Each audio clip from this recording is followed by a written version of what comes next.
Perineri, primeras impresiones y breve análisis. A partir de la Breve análisis, 25 minutos. versión 4.5 tenemos disponible un libro de 2 volúmenes titulado Perineri.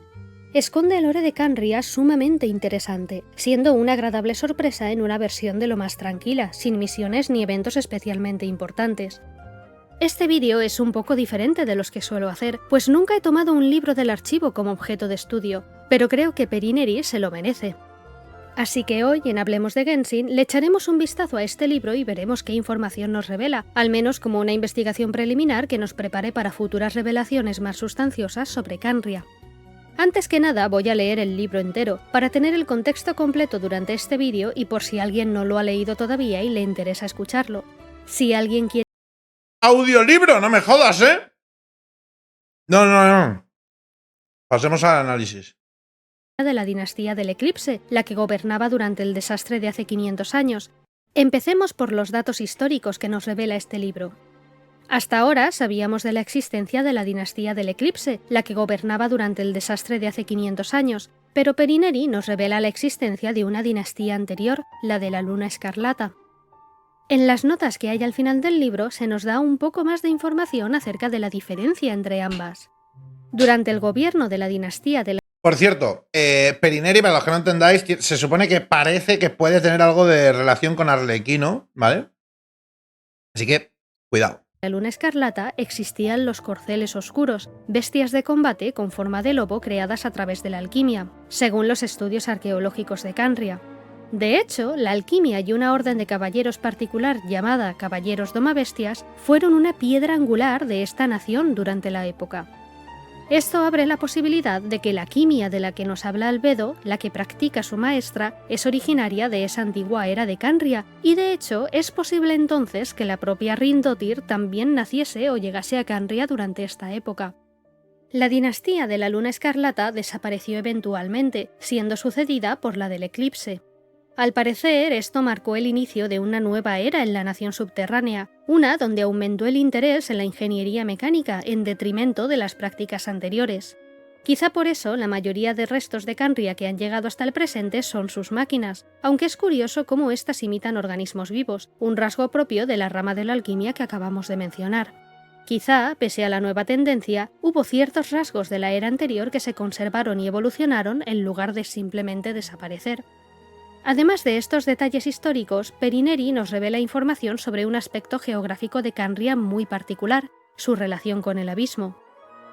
El libro nos dice que la ubicación de esta nación permitía que llegasen a ella criaturas de otros mundos, y también nos explica que en Khaenri'ah no había un mar propiamente dicho, como en la superficie, sino que los ciudadanos llamaban mar al espacio en el que se reflejaban las estrellas.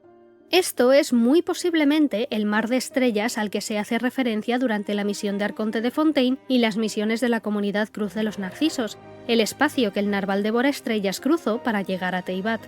De esto podemos interpretar que el mar de estrellas se encuentra en el abismo o se comunica con él, y este a su vez es un lugar físico que se comunicaba con Khaenri'ah, por eso se podían ver las estrellas reflejadas en él desde esta nación. De hecho, es posible que el narval Devora Estrellas siguiese el mismo camino que todas esas cosas que acababan en Khaenri'ah antiguamente.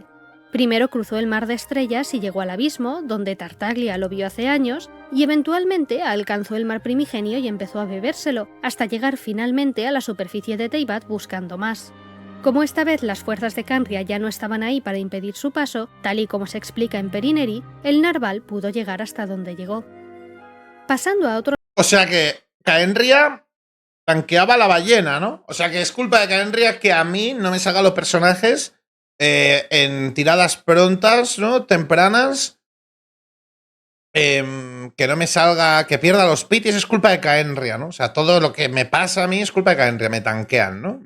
Otros aspectos quizá menos importantes, Perineri menciona una posible institución, facción u organización de Khaenri'ah, la Universitas Magistrorum.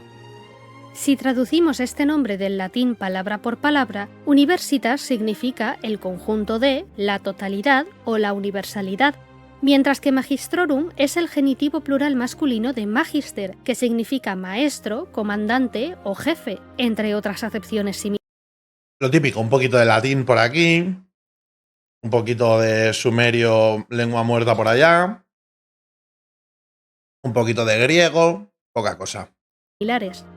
Hay varias posibles traducciones literales parecidas, que vendrían a significar el conjunto de maestros o el conjunto de comandantes, dependiendo de qué aire le quisiéramos dar a esta facción. Podríamos traducir universitas por algo que quedase más bonito, como agrupación o incluso comunidad, pero más o menos entendemos lo que quiere decir este nombre.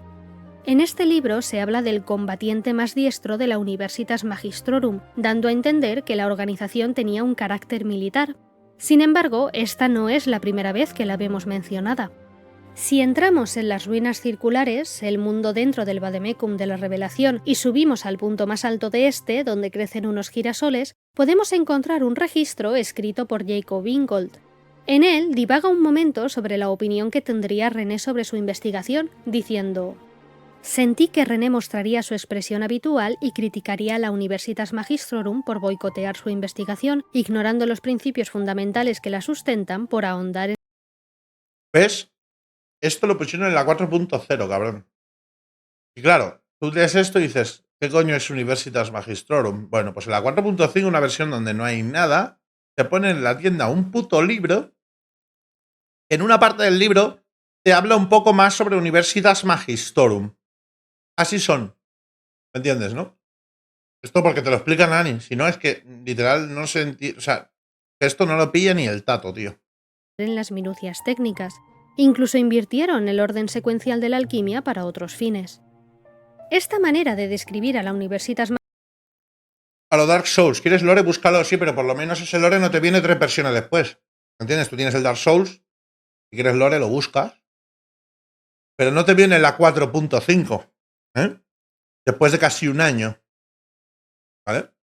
Magistrorum dista bastante de la que vemos en Perin. Versión muerta en gameplay, riquísima en lore. La 4.5, bro, porque te hayan puesto un libro no es riquísima en lore. Me jodas. Contando.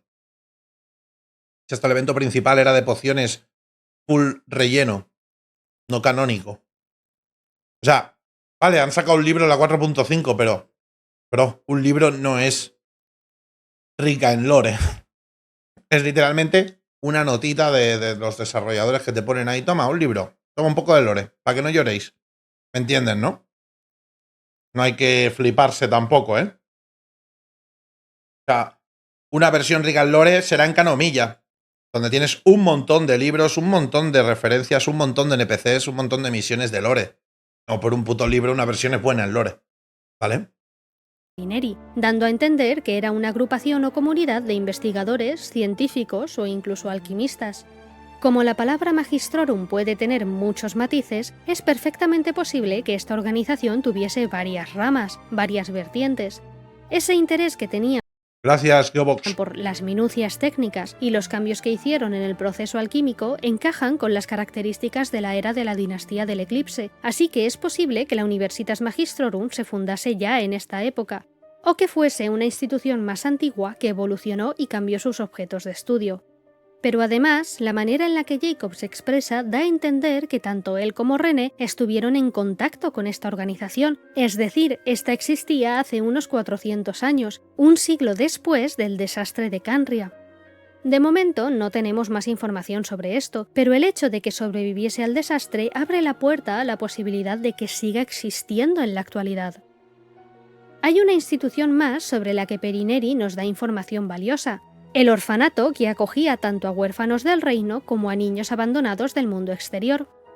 Canria detenía el avance de las criaturas peligrosas que llegaban de otros mundos, pero a la vez esperaban la llegada de un dios o una criatura que trascendiese la divinidad. Según el libro, nunca llegó ningún ser así, pero conocemos un caso que cumple estos requisitos: el gemelo del viajero.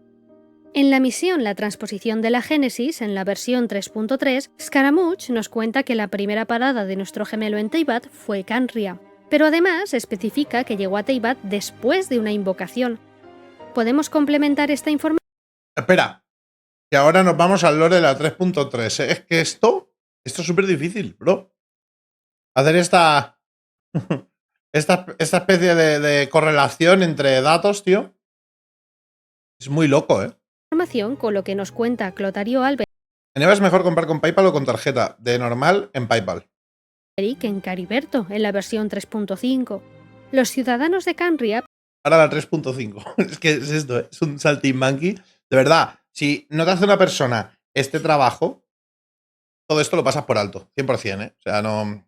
A no ser que seas la gente esta que tiene una mente súper loca. De hecho, hay una condición mental, ¿no? De gente que se acuerda absolutamente de todo. Eso es muy loco, ¿no? Supongo que gente así, pues sí. Pero una persona medianamente normal, incluso por muy inteligente que sea y muy buena memoria que tenga, va a tener que tomar apuntes y relacionar las cosas. ¿Me entiendes? pensaban que nuestro hermano o hermana les traería fuerza y esperanza, la clave para controlar el abismo, y por eso le otorgaron un altísimo estatus en la nación, representado por el título de príncipe o princesa de Canria. Teniendo todo esto en cuenta, podemos concluir que la voluntad de controlar el abismo existió durante muchísimo tiempo en Canria, voluntad que quizá estuvo cerca de cumplirse con la llegada de nuestro gemelo. En cuanto al objetivo de esta ambición, se queda todavía en el misterio. Es fácil llegar a la conclusión de que Canria simplemente quería poder, pero lo más probable es que hubiese razones más complejas. Gracias a Perineri sabemos que llegaban toda clase de seres de otros mundos a Canria, y seguramente una buena parte de ellos eran peligrosos. ¿No sería lógico entonces querer dominar la energía del abismo para poder defenderse de estos visitantes? De momento, solo podemos especular sin descartar ninguna posibilidad. Continuando con el tema del orfanato, llama mucho la atención el ritual por el que tuvo que pasar Perineri, cruzando la chimenea y sometiéndose al interrogatorio de los adultos hasta que sucumbe al agotamiento y tiene una siniestra visión sobre la luna. Se presenta esa chimenea como las llamas de los dos mundos en los que se encuentra la hoguera, y se llama renacer al hecho de cruzarla. De momento, todo esto es demasiado alegórico para sacarle un sentido concreto, pero puede que los dos mundos sean Teyvat y el abismo, y la acción de renacer sea cruzar de un mundo a otro o algo así. En cuanto a la visión, sabiendo que la dinastía gobernante de ese momento era la de la Luna Escarlata, quizá tenía algo que ver con algún tipo de control que estaba llevando sobre los ciudadanos, o algún peligro que podría suponer para ellos. Por supuesto, también podemos ponernos a hilar muy fino y relacionar esta hoguera con la casa de la hoguera de los Fatui. Después de todo, esta chimenea estaba situada en este peculiar orfanato que esperaba seres trascendentales. De manera similar, la casa de la hoguera es un orfanato y sabemos que su líder actual, Arlequino, está muy relacionada con el fuego y esconde secretos de lo más sospechosos. Pequeño inciso de la Nani del futuro aquí en la fase de edición. Sé que hay leaks circulando por la comunidad sobre Arlequino. Por favor, que nadie los mencione en comentarios. Este pequeño detalle,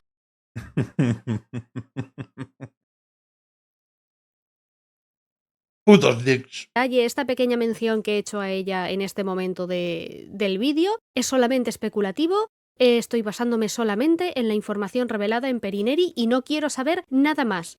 Nunca voy a hablar en mis vídeos sobre cosas que no hayan sido publicadas oficialmente, así que, por favor, una vez más, Está enfadada, ¿eh? ¡Ostras! Cuidado, ¿eh?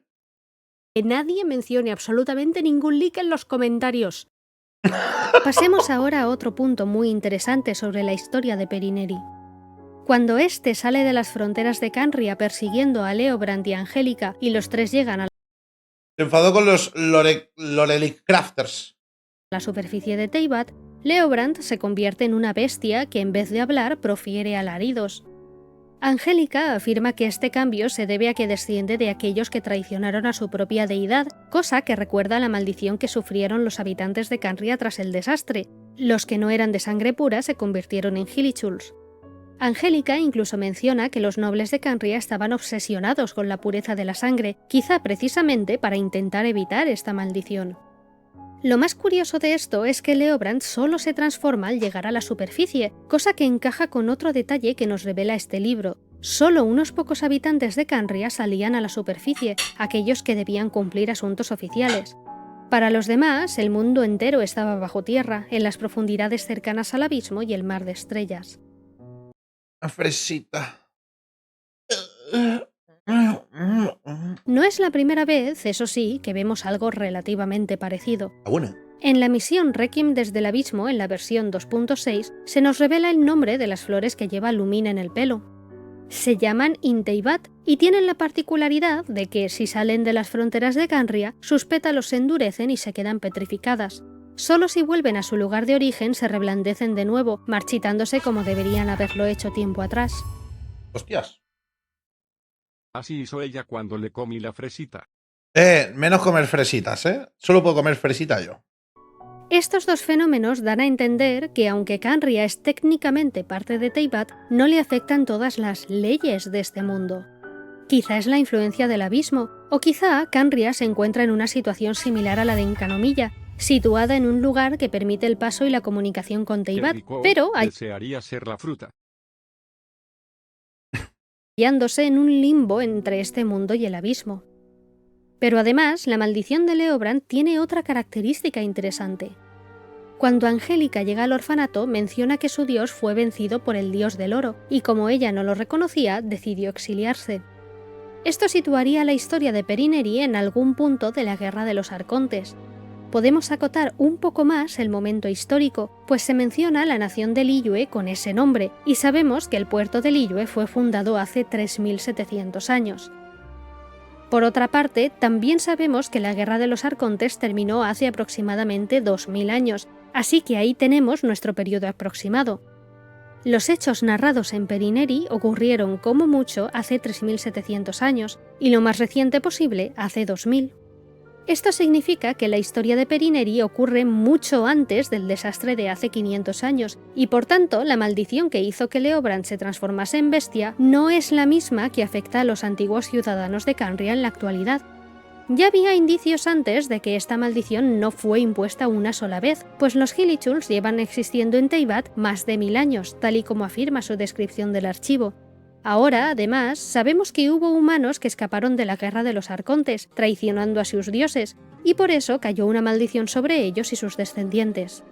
Al menos eso es lo que podemos deducir a partir de las palabras de Angélica, quien explica que ella no está maldita porque su dios murió, así que técnicamente no traicionó a nadie a pesar de exiliarse. Hablando de esta joven, su identidad es de lo más misteriosa. Primero, el nombre que usa en la narración no es el suyo de verdad. La primera anotación del texto especula que su nombre real podría haber sido Dama Miaoyin, que significa Dama de los Sonidos, o Tianguang Nu, sirviente de Tianguang. Pero además, Angélica desaparece al final de la historia tras declarar: «Soy la libertad que se ha desprendido del destino, aquello que Leobrand buscaba tan arduamente y que tú tenías al alcance de la mano». Esto deja implicado que Angélica no era humana en absoluto. Si su nombre significaba también similar a una enviada de los dioses, y durante su estancia en Canria guió a Leobrand hacia el exterior poco a poco, hacia la libertad que tanto anhelaba, ¿no existe la posibilidad de que pudiese haber sido una Sili? Por supuesto, esto es una mera especulación sin argumentos reales. En realidad no tenemos suficiente información para desentrañar la identidad real de Angélica. Por último, centrémonos un momento en las referencias más pequeñas que nos ofrece este libro, por llamarlas de alguna manera. Siguiendo con la tendencia con la que ya estamos familiarizados, podemos encontrar referencias a la mitología y leyendas nórdicas. Toma, el que decía antes en el chat, hay pocas cosas nórdicas. Pues toma, algo nórdica por aquí. Tingyun, Tingyun, Tingyun. Hasta aquí llegó. En concreto, las encontramos en dos nombres que se mencionan Alf brevemente: y Njord. Njord y Alf. Njord. Njord es el dios del mar y la navegación. Forma parte de los Vanir, uno de los dos grandes grupos de dioses nórdicos, así que también está estrechamente relacionado con la fertilidad. Es descrito como un superviviente del futuro Ragnarok. En cuanto a Alf, es un personaje a medio camino entre la realidad y... A este lo conozco. Yo veía una serie cuando era pequeño que era Alf, que era un bicho. Aquí lo tenéis. Este es Alf. Vaya mierda de serie, ¿eh? No sé por qué la veía. Supongo que no había nada más en la tele. y la leyenda, pues no se sabe si existió de verdad o no. Era un príncipe danés, y más que protagonizar su propia historia, forma parte de la de... A ver, es la típica serie que la ves de pequeño, la recuerdas con cariño, pero que de verdad la ves a día de hoy y dices, ¿pero qué cojones veía yo en esa época? ¿Sabes? De verdad, te pones un capítulo a día de hoy y dices, pero what the fuck. Igualmente pasa hasta con los animes, ¿eh? O sea, de verdad, ¿eh? Estaba custodiada por dos bestias, una serpiente y un dragón. Alf quería casarse con ella, así que se enfrentó a estas dos bestias y las mató. Tras esto, Alfhild huyó de él vestida de hombre, y a partir de este punto existen dos versiones de la historia. La versión de origen escandinavo establece que la princesa se convirtió en guerrera y luego en pirata, y se enfrentó de nuevo a Alf, al cual acabó matando. La versión cristiana afirma que Alfhild combatió contra uno de los sirvientes de Alf, quien la derrotó de un golpe en la cabeza. Al hacer esto se le cayó el casco, así que Alf la reconoció y la obligó a casarse con él finalmente. Para terminar, me gustaría destacar una referencia dentro del propio mundo de Teyvat, la mención al clan Alberic. Esto es una mera curiosidad, pero me hace gracia que se mencione a un Alberic que fue capitán de caballeros, teniendo en cuenta el título de Caella, el Alberic que conocemos hoy en día. Parece que poco a poco este clan está cobrando cada vez más importancia en la historia de Canria. Sabemos que no es un clan de origen noble, pues así nos lo establecieron en el evento Guerra Secreta, en la versión 2.8. Aún así, Literalmente en este vídeo, por un puto libro random que ha salido la 4.5, tenemos aquí a Nani diciéndonos cosas de 7 versiones diferentes, tío. Es muy loco, ¿eh? O sea, es muy loco, ¿eh? Pero muy loco, ¿eh? asumieron la regencia de su nación cuando el rey Irmin quedó incapacitado. Gracias a una nota en el suelo que podemos encontrar más o menos cerca de la puerta de Canria, descubrimos que fue concretamente Anfortas Alberic, caballero mariscal durante la época del desastre, el que sustituyó al rey. Parece que el clan Alberic es una familia de caballeros muy antigua. En resumen, es increíble cómo algunos libros del archivo esconden historias y lore tan sumamente interesante. Perineri es solo un ejemplo de esto, así que es posible que en el futuro hablemos de otros libros de manera parecida. De momento, me despido aquí. Si te ha gustado este vídeo, deja un like. Si te gustaría compartir tu Pues muy bien, muy bien, muy bien, muy bien. Mi opinión la he dicho por aquí, pero muy bien, muy bien.